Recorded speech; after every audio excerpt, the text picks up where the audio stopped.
Assalamualaikum warahmatullahi wabarakatuh.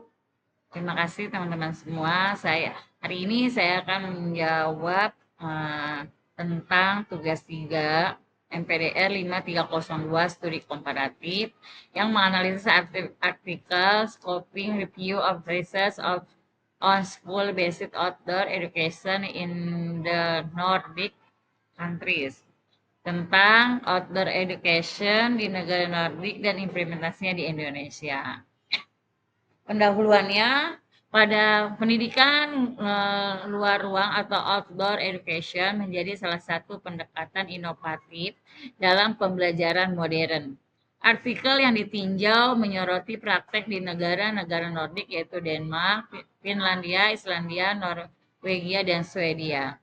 Tujuan presentasi ini menguraikan hal-hal penting dari artikel, membandingkan implementasi di Indonesia, dan memberikan rekomendasi penguatan kebijakan dan praktik.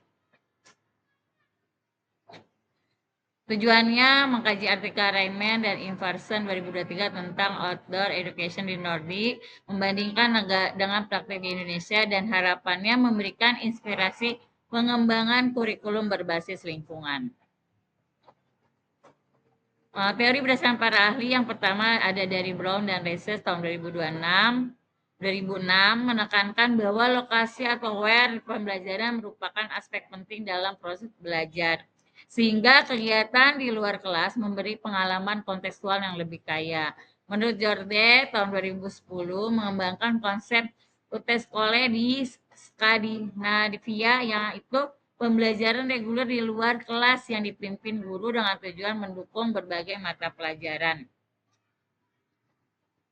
Selanjutnya, dari Deiman dan Potter 2015 nyatakan bahwa outdoor education bukanlah metode tunggal melainkan kumpulan pendekatan pedagogis yang bervariasi sesuai dengan tujuan dan filosofi sekolah. Dari Ness tahun 1989 melalui konsep Friluftsliv menekankan filosofi keterhubungan manusia dengan alam sebagai dasar pendidikan luar ruang. Menurut Richkinson, dalam tinjauan internasional menunjukkan bahwa pembelajaran luar ruang berdampak positif pada aspek kognitif, afektif, dan sosial, meskipun penelitian dari negara Nordik saat itu masih minim.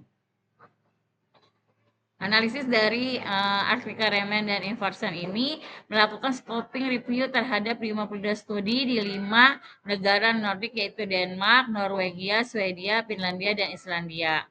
Analisis ini menunjukkan bahwa dominasi penelitian kualitatif di sekolah dasar dengan fokus pada perspektif guru. Yang kedua, mata pelajaran yang paling sering dikaitkan sains, matematika, bahasa, serta filosofi dalam pendidikan jasmani.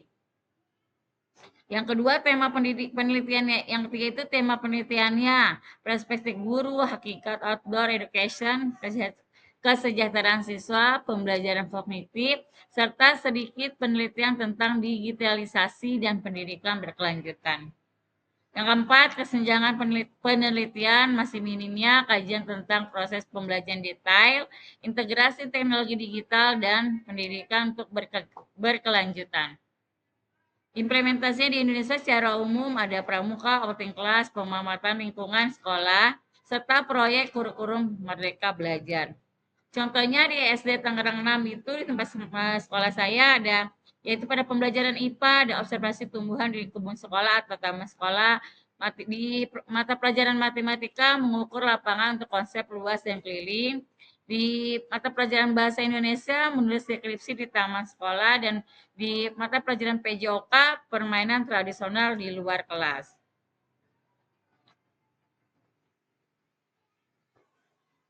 Substansi artikel ini yang pertama, yang paling utama itu adalah memberikan gambaran komprehensif tentang penelitian outdoor education di negara Nordik. Yang kedua, menunjukkan bahwa meskipun ada tradisi kuat filosofi, penelitian akademik masih terbatas dan belum banyak masuk dalam tinjauan internasional. Selanjutnya, menekankan pentingnya memperluas penelitian ke aspek digitalisasi, keberlanjutan, dan proses pembelajaran detail.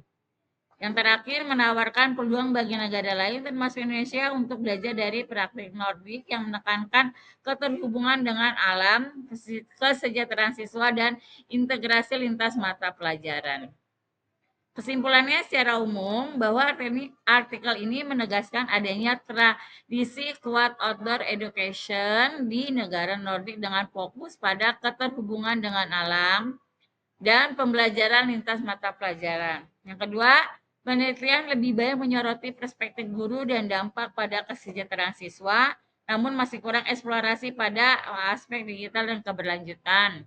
Yang ketiga, di Indonesia praktik outdoor education sudah ada tetapi belum terstruktur reguler, potensi pengembangan besar jika dikaitkan dengan kurikulum merdeka belajar, terutama dalam konteks pembelajaran berbasis proyek dan lingkungan. Dan yang terakhir, kajian komparatif ini memberi inspirasi agar sekolah dasar di Indonesia lebih konsisten memanfaatkan lingkungan sekitar sebagai sumber belajar bukan hanya kegiatan tambahan. Adapun referensi yang pertama dari Brown, Reses 2006, International Journal of Science Education, ada 6 pada referensi artikel ini. Terima kasih saya ucapkan.